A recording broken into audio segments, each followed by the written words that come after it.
We are continuing on with our NHL offseason plan series. Today we look at the number 7 best team from the NHL's regular season, the Washington Capitals. What will we expect from them this offseason? We'll discuss their plan coming up next.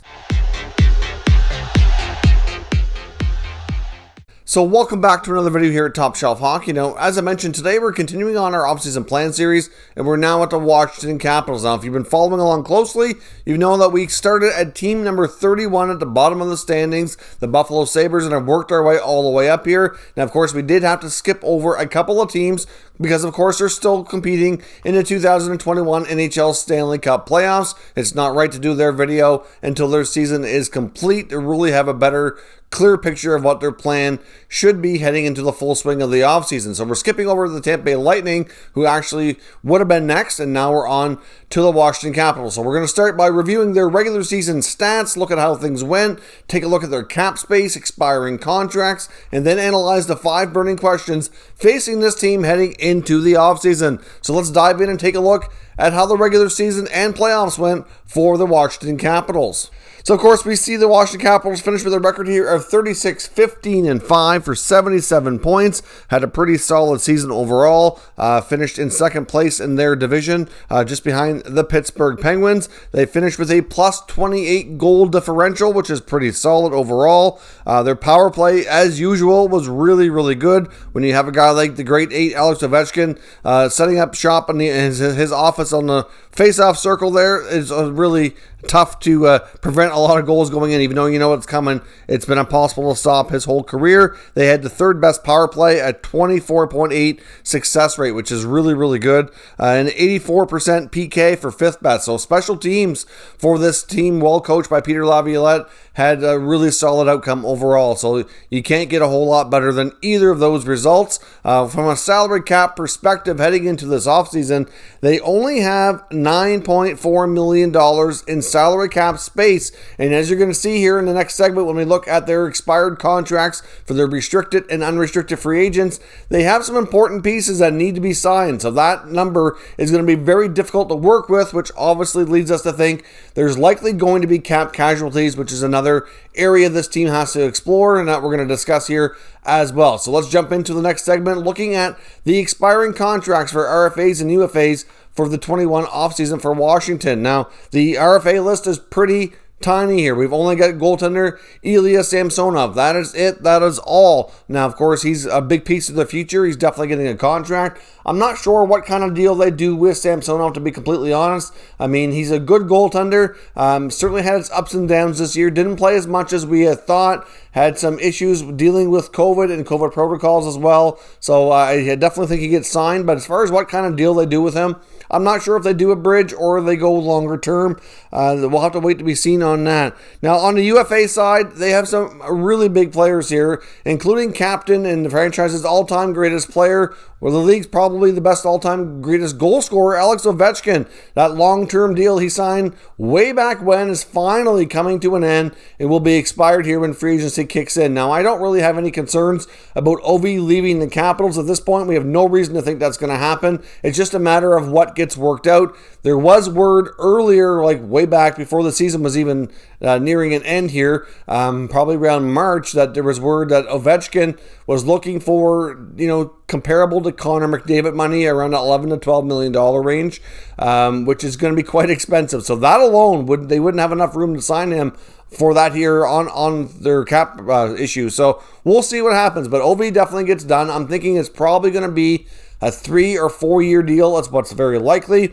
He's made it very well known that it's quite possible, but we'll see how things go, that he may play a season or two in Russia before he officially retires. But I think we'll have to see how close he is to Gretzky's goal record and how important that is to him to try to break that. So only time will tell. Now, after Ovechkin, we have veteran defenseman Zdeno Chara, who at this point, we don't know if he's going to play another season or not. We've been playing that guessing game for quite a few years now as he continues to sign one-year deals.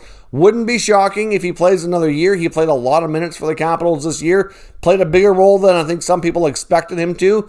After leaving the Bruins, after being there for such a long time and being their captain, that was certainly Odd to see him in a different uniform, but I think he had an okay year. Wouldn't be shocking if he plays again, but it is debatable if it'll be in Washington if he does.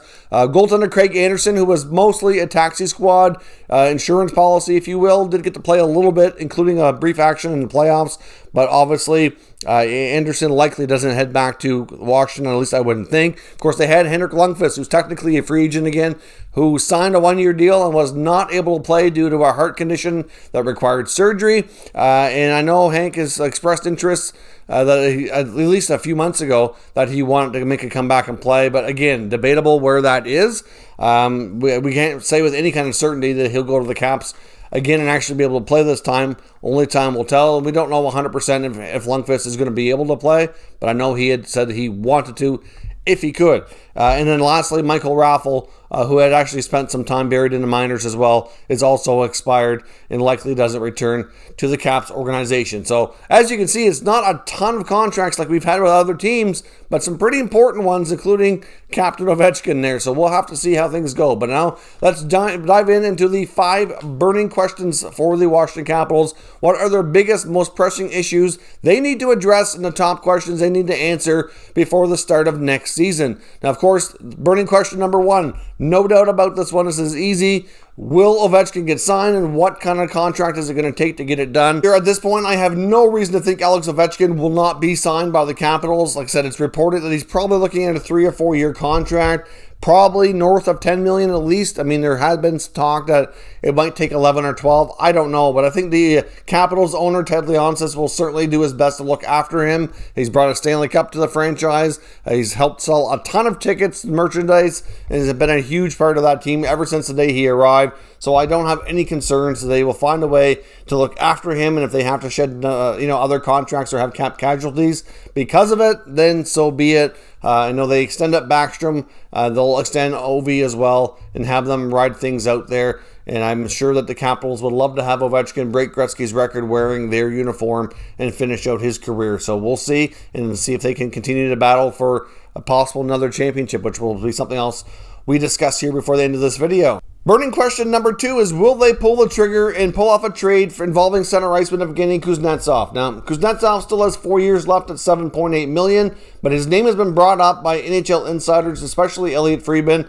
on a few occasions here heading into the offseason that the Capitals seem to be willing to move on from this player. Now, when they won the Stanley Cup, you could make an argument that Kuznetsov was just as valuable, if not even more, than Ovechkin and some of his teammates, and could have won the Conn Smythe Trophy. There's no doubt about it that Kuznetsov was extremely important and probably played the best hockey of his NHL career at that point. However, since then, we've had multiple issues off the ice, which has been a distraction to the team, including an incident internationally through the IIHF where he got in trouble for a banned substance. Then, of course, this past year, playing through all the COVID protocols, there was an occasion or 1 or 2 that I had heard of that he apparently had broken rules or kind of frustrated the team in some regards in that respect too, and that it looks as though the team is willing to kind of move on from the distraction and maybe shake the roster up here a little bit. Now, the other thing that you could make an argument for as well is that Kuznetsov has not played his best hockey since he did in the playoffs and helped them win the Stanley Cup a few years ago.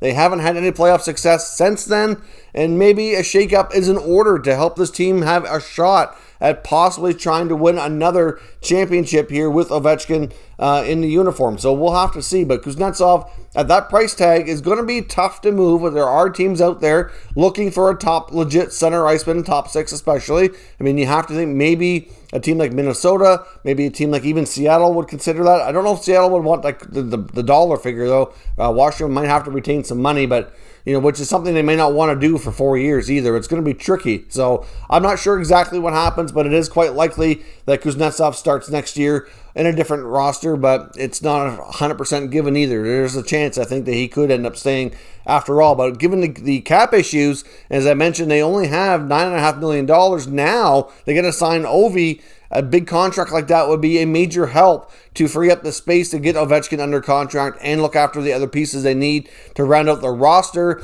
while at the same time, if he has been a distraction and they want to remove that, it could be a win-win in multiple scenarios by getting this player traded this offseason. So we'll see how things go in that regard. Burning question number 3 is, how are the Capitals going to handle the upcoming Seattle expansion draft? Now, many teams, of course, are going to be losing a pretty good player. There's not too many teams you can look at their roster and be like, oh, they don't really have to worry about it. There's not going to lose much of anything. There's a few teams in that predicament, especially teams with really young rosters that have a lot of players that are exempt. But in the case of Washington, they're an older team and they don't have too many players that fall into that category. So the players that they're most likely at risk to lose would be a goaltender possibly. I mean, we've seen Vanecek be a solid goalie for them this year. I do believe Samsonov, though, will be protected ahead of them.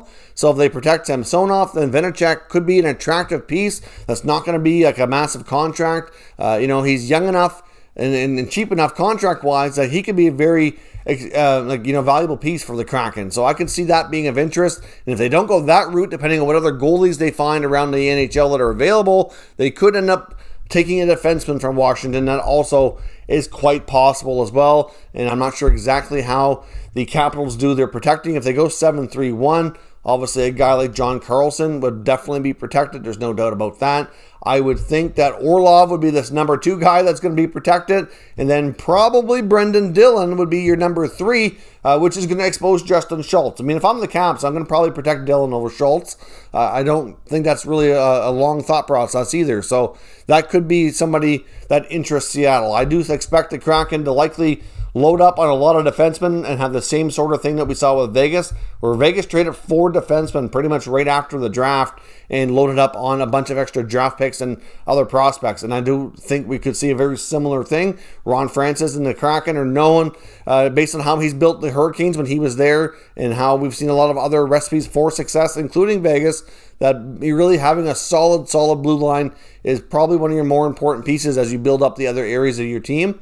And I can see him really having a major focus on the defense core. And if they do take any contracts that are bigger, I think they're more likely to be a defenseman. So we'll see what happens. But the Capitals have some options here. I don't know what they do, if they pull a deal with the Kraken or what happens. But unfortunately, they're at a situation where they could lose a pretty decent player. Now, if they lose a guy like Vanecek, not only is it a blow because he's a good, solid young goalie, but he doesn't have a big contract, so they don't even get much of a cap relief out of it either. So it's kind of a double-edged sword in that regard. At least if they lose Justin Schultz, yeah, okay, they're probably a little bit disappointed, but he's easier to replace, and they get that cap space back. They can do more with it where he's making more money. So if you're the Washington Capitals, you'd probably rather lose a defenseman here, but I'm not sure if they're going to cut a deal or exactly how they're going to finish their protected list to make sure they can minimize this loss as best as possible. Burning question number 4 is, do we see longtime NHL veteran Zdeno Chara return to Washington? I think his 1 year at the Caps, you could say, was fairly successful.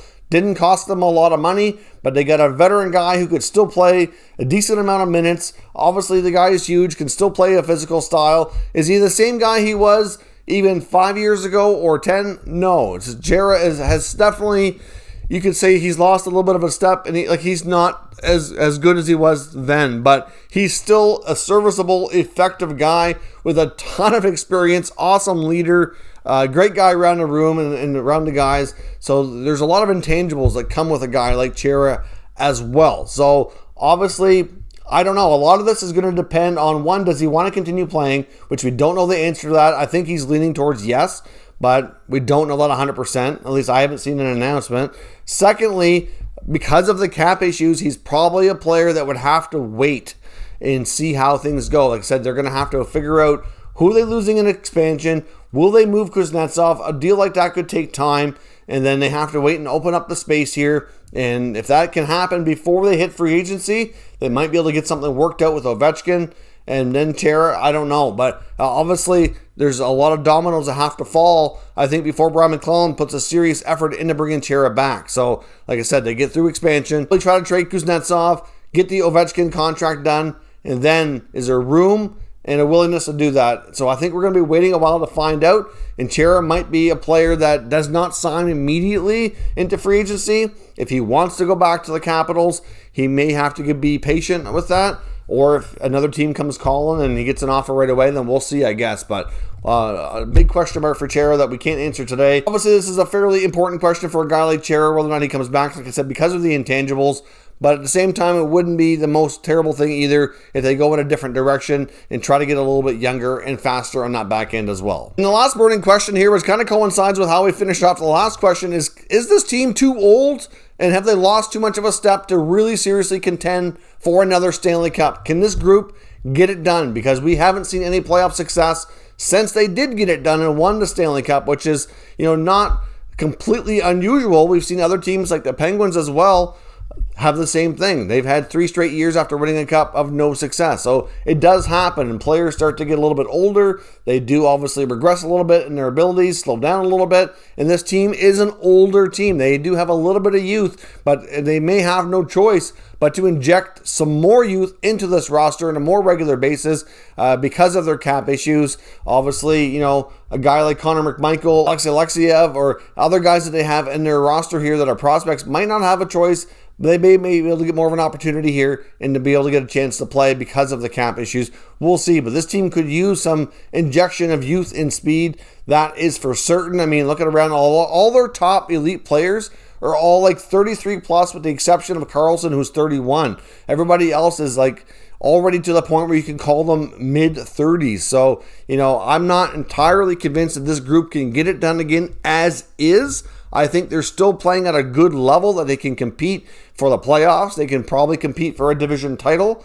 But I think to have a shot at the playoffs and winning a Stanley Cup, then to be honest, I think they need a little bit of a different mix here. So we'll see how they address that, because this team is starting to age and starting to show. So let me know your thoughts on the offseason for the Capitals and what you think they're going to do, and we'll discuss further in the comments. Of course, stay tuned for the remaining videos in this series, and we'll keep you up to date with all the latest news and rumors on all 32 NHL teams. Thank you very much for watching, and I will catch you next time.